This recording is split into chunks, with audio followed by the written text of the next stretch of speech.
Sustainability has several challenges. We will look at these challenges as interdependency, maximizing social goods, externalities, and a case for sustainability. The definition of sustainability, given that sustainability is a broad concept having far reaching and varied aspects like climate change, globalization, living standards. It's a concept that requires considered thought for a definition. It's commonly defined as development that meets the needs of the present without compromising the ability of the future generations to meet their own needs. Shifting towards sustainability requires recognizing the larger context beyond economics. Second, it requires accepting uncertainty and ambiguity, given that the contemporary emphasis of enterprises is about economics. Third, it challenges the worldview of the managers in profit-making enterprises because the worldview is dominated by profit maximization. Fourth, sustainability emphasizes inclusion. That means requires consulting stakeholders to ensure that alternative viewpoints and values are considered by enterprises when making decisions. There are three aspects in sustainability, and they are interdependent. The first is economic, second is environmental, third is social. A key principle across time and space, these three aspects are implicit in the definition of sustainability, and it recognizes the importance of eco-justice and distributing planet's scarce resources.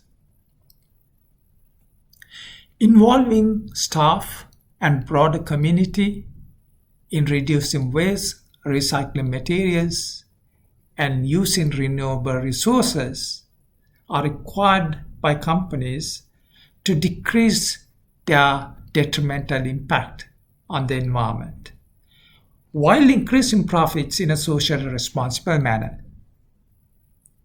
So working with staff, suppliers, customers, and communities to achieve social equity is proven to be good for many enterprises. The definition of sustainability, it cut across more than one generation, is to meet not only our needs, but the needs, not only needs of few selected countries, of a favored group within a society, but it recognizes the web of interrelationship that's required and systems thinking that has broader range impact over extended period of time to the globe.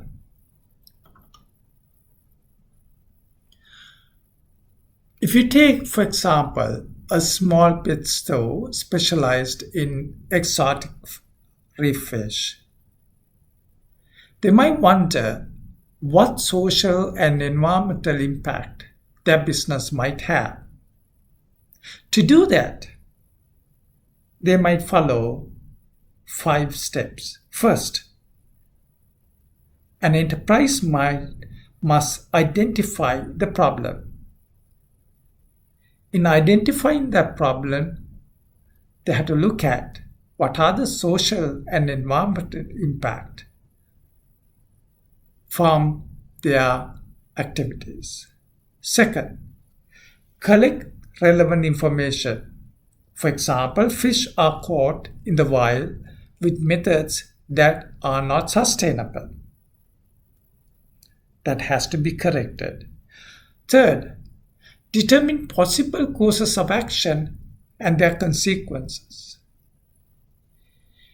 If suppliers can see the value of maintaining coral reefs, the local communities will have an incentive to care for those needs. Fourth, evaluate each possible course of action and select the best one. For example, purchasing fish coming from a certified provider who demonstrate not using destructive fishing practices would be one course of action. Fifth is to implement the decision, to obtain information about the state of the reefs, working conditions of local people, and which enterprises have the best social and environmental practices. We also have to look at how sustainability can maximize social good. The societal values with regard to social and environmental performance are changing rapidly. This is the most dramatic in terms of the concerns for the health of the environment and the impact on the climate change.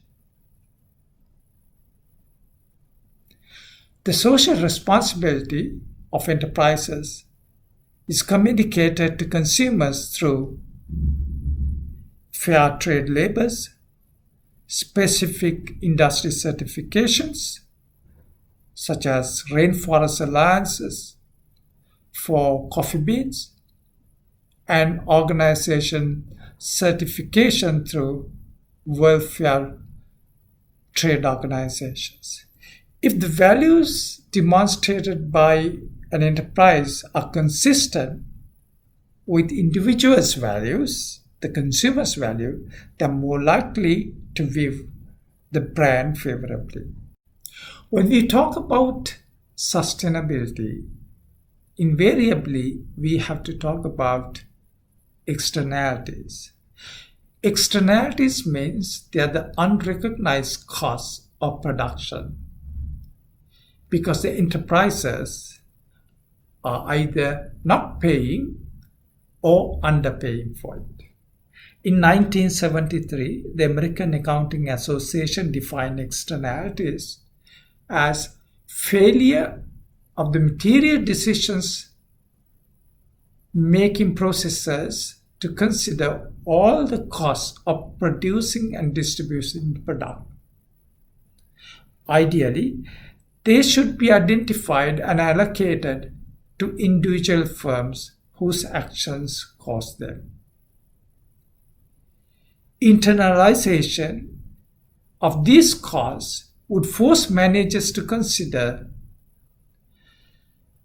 them along with other internal costs when making decisions about matters with environmental implications. The Cooperative Research Center for Coal in Sustainable Development determines that externalities exist if negative or positive impacts are generated by the economic activity and imposed on others. The impact is not already priced in the marketplace. For example, if the effect is negative, there's no existing compensation. One of the challenges when it comes to internalizing externalized costs is finding the true cost. For example, electricity. Finding the true cost of co-generated electricity is difficult because there are costs that are not considered by enterprises. Either they are difficult to measure or difficult to identify, or their impact on the future generation is difficult to quantify. In other words, we use the definition of sustainability, and we can see there is intragenerational inequity and intergenerational inequity when electricity is underpriced for consumers because others now and in the future have to bear the cost for which they receive no benefit. It could be because the coal is generating pollution, and the pollution is then having an impact on the environment, on the plants, and having an impact on human in terms of their adverse health situation. The solution is to create incentives for enterprises to innovate. If enterprises are to include externalities into the enterprise cost structure, there has to be incentives to find ways to minimize these externalities. The cost of some of this environmental damage then needs to be borne by enterprises. For example, through fines. Fines and penalties are not always easy to predict, but they are not fully considered in decision making. Let's take James Hardie Industries. That provides an example of the difficulty in predicting the extent of such costs when it comes to a long period. James Hardie Industries began to mine and process asbestos in the 1920s. At that time, asbestos was seen as a safe, inexpensive building product that had excellent fire retardant properties. We could argue that the product created positive externalities to the society, bringing benefits with lower hospital and insurance costs, with fewer fires. But after several decades, the dangers associated with asbestos came to light, and the full extent of the asbestos for businesses and its legacy to embrace sustainability is still unknown. There are a number of ways of addressing it. First is legal compliance. Second is enterprises take the stand of strategic philanthropy and align their charitable activities with social issues and environmental issues. Third is value-based regulation, where enterprises incorporate its value system and code of conduct to guide its behavior. Fifth is efficiency. Measures cost savings through efficient win-win scenario to the society, to the environment, and to the enterprise. The next and the last is the growth platform. is to access new markets, new partnerships, new products and services through innovations that generate revenue. So what we can see from the legal compliance to growth platform is that the innovation is the driver. As more innovations that allow enterprises to accept externalities into their cost structure, but when accepting those costs are tolerable costs and can be included in the cost structure through innovations that lowers the cost, then there is an enterprise case for sustainability.